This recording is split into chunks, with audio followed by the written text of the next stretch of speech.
వాళ్ళ అంకుల్ చెప్తున్న మాట వింటూ చక్కగా ఏం చెప్తున్నారు ప్రతిదీ వింటూ భయభక్తులు కలిగి ఉండేది.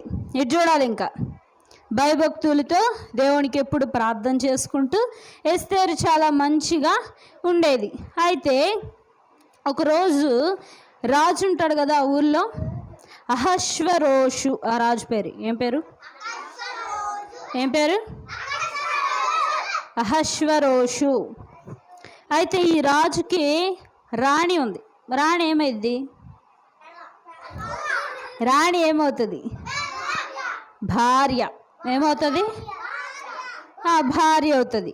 అయితే ఆమె తినేం చేస్తాడు, ఈ అహశ్వరోషు రాజు పెద్ద విందు జరుపుతాడు.